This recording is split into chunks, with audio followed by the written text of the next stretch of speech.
एक बार एक गांव में झुर्री नाम का एक किसान रहता था। उनके दो बैल थे, हीरा और मोती। दोनों ही बड़े हट्टे कट्टे व बलशाली थे। झुर्री को उन दोनों से बहुत लगाव था। दोनों बैल भी झुर्री को बहुत पसंद करते थे।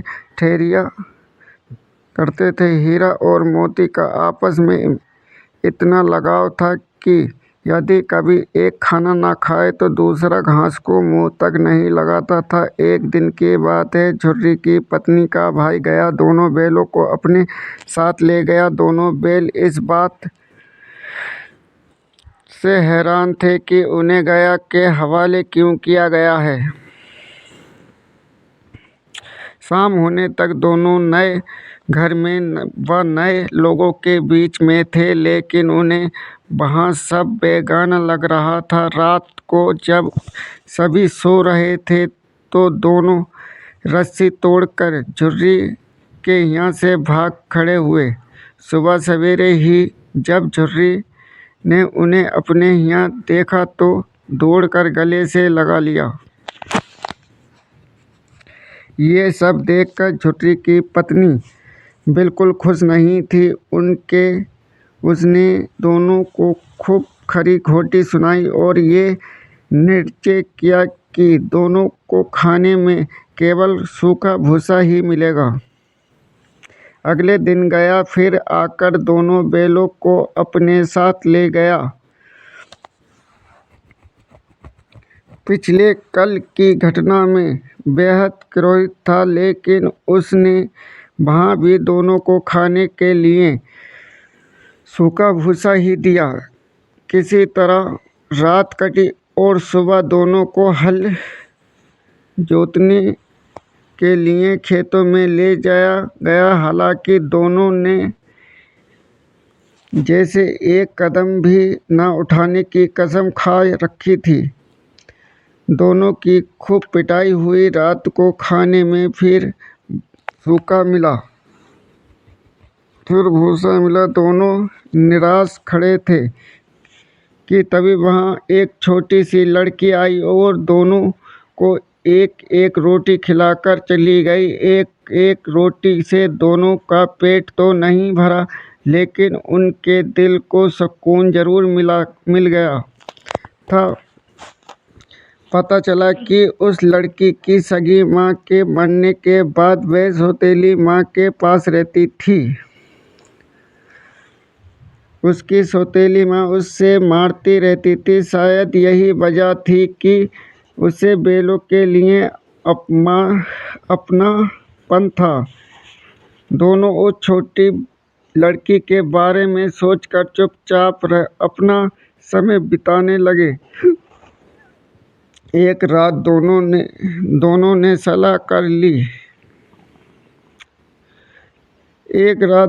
सलाह करी कि वे दोनों गले में बंधी रस्सी को चबा चबा कर तोड़ देंगे और वहाँ से भाग जाएंगे। उसी रात जब वे रस्सी को तोड़ने की कोशिश कर रहे थे तो वही छोटी लड़की वहाँ आई और उसने दोनों को रस्सी से आज़ाद कर दिया। दोनों ने छोटी लड़की से विदा ली और दौड़ने लगे। इतने में गया को इसकी खबर लगी और वे अपने आदमियों के साथ उन दोनों के पीछे दौड़ पड़ा। हीरा और मोती इतना तेज भागे कि उन्हें अपने घर का रास्ता भी याद न रहा। वे रास्ते में भटक गए। दोनों को भागते भागते भूख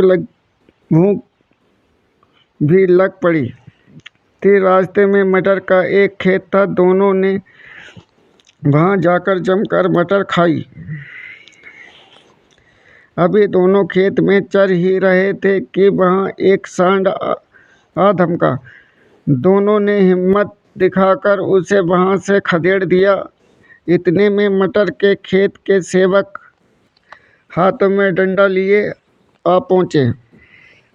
हीरा के पास भागने का मौका था, लेकिन जब उसने देखा कि सेवकों ने मोती को पकड़ लिया है तो वे लौट गया और दोनों बैलों को पकड़कर मवेशी खाने में बंद कर दिया।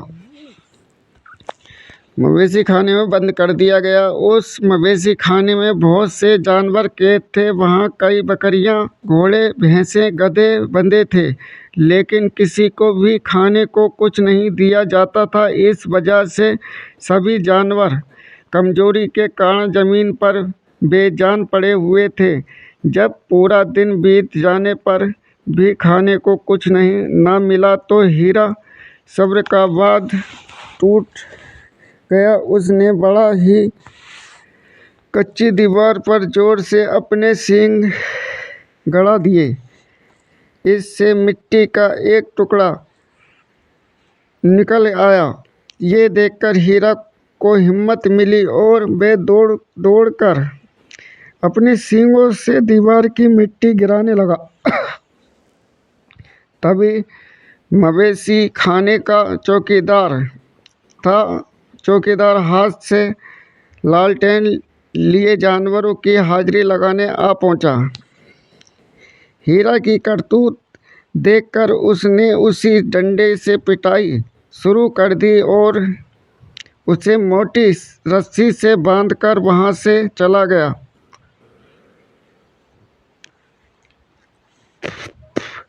हीरा ने मोती से कहा, आज अगर ये दीवार गिर जाती तो यहाँ बंधे हुए कितने ही जानवर आज़ाद हो पाते। यदि ये थोड़े दिन और यहाँ रुके तो कमजोरी से इनका मरना निश्चित है। ये सुनकर मोती बोला, अगर ऐसी बात है तो मैं भी जोर लगाता हूँ। ऐसा करते ही मोती ने दीवार में उसी जगह वार किया और लगभग 2 घंटे की कड़ी मेहनत से दीवार तो तोड़कर गिरा दिया। दीवार के गिरते ही घोड़े, भैंसें, बकरियां सब जल्दी से भाग गईं, लेकिन गधे वहीं खड़े रहे। लाख मनाने पर भी गधे अपने डर की वजह से वहीं खड़े रहे। उधर मोती अपने दोस्त हीरा की रस्सी को तोड़ने की पूरी कोशिश कर रहा था। अब जब सुबह होने वाली थी तो हीरा ने मोती से कहा, दोस्त, मुझे नहीं लगता कि आज ये रस्सी टूटेगी। तुम यहाँ से भाग जाओ, वरना सबको पता चल जाएगा कि ये सब तुमने ही किया है। मुझे यही छोड़कर तुम चले जाओ। ये सुनकर मोती की आंखों में आंसू आ गए। वह हीरा से बोला, मित्र, मैं इतना स्वार्थी नहीं हूँ कि मुश्किल में इस समय मैं तुम्हें छोड़कर चला जाऊँ। मैं मरते दम तक तुम्हारे साथ ही रहूँगा। मुझे हर अपराध की सज़ा स्वीकार है। कम से कम इन जानवरों की जान बचने का आशीर्वाद तो मिलेगा। इतना कहकर मोती ने गधे को सींग मार कर बाड़े से भगा दिया और स्वयं हीरा के पास आकर सो गया। सुबह होते ही चौकीदार, मुंशी व अन्य सेवकों को जब इसकी भनक लगी तो मोती की खूब मरम्मत हुई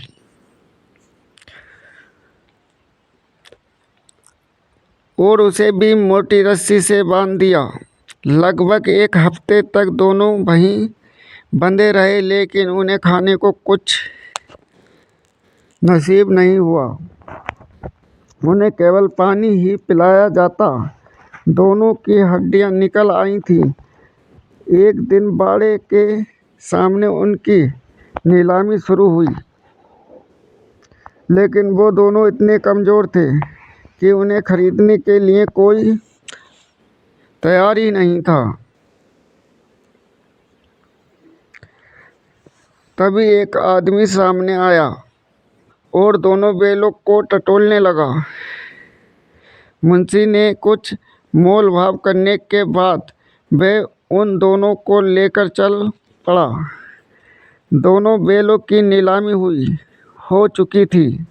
हीरा और मोती दोनों डरे हुए थे उनसे चला भी नहीं जा रहा था, लेकिन डंडे के डर से बेचारे उस आदमी के साथ साथ चलने लगे। सहसा दोनों को महसूस हुआ कि ये वही रास्ता है जहाँ से गया उन्हें ले गया था। वही खेत, वही रास्ता और वही कुआं तो है जहाँ पर वे हल जोतते आया करते थे।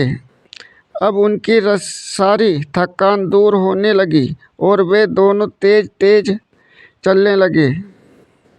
जैसे ही उन्होंने अपना घर और अपने बंदे जाने की जगह दिखाई दी, दोनों भागकर उस ओर चल दिए। द्वार पर झुर्री बैठा हुआ था। जैसे ही उसने दोनों बैलों को देखा, उसने उन्हें गले लगा लिया। दोनों बैलों की आंखों से आंसू आ गए। तभी वह आदमी वहां बैलों के पीछे पीछे पहुंच गया और उसने दोनों बैलों की रस्सियां पकड़ ली। झुर्री बोला, ये मेरे बैल हैं। आदमी ने कहा, मैंने इन्हें मवेशी खाने की नीलामी से खरीदा है। झुर्री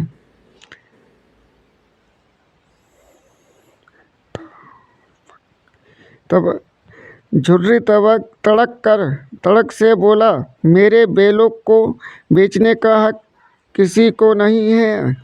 अगर मैं इन्हें बेचूंगा तभी मैं बिकेंगे। आदमी ने जवाब दिया, मैं थाने में जाकर रिपोर्ट दर्ज करवाता हूँ। झुर्री बोला, ये मेरे बैल हैं। इनका सबसे बड़ा सबूत ये है कि ये मेरे द्वार पर खड़े हैं। फिर उस आदमी ने अब देखा ना तब देखा और बैलों को अपनी ओर खींचने लगा। तब दोनों बैलों ने भी उसे अपने सींगों से खरीद दिया और गांव से दूर भगा दिया। इतनी दूर वे दोनों बैलों के लिए भूसा, दाना और चूरा भर दिया गया। हीरा और मोती दोनों मिलकर चारा खाने लगे। झुर्री की साथ में खड़ा उन्हें सहलाता रहा। तभी झुर्री की पत्नी भी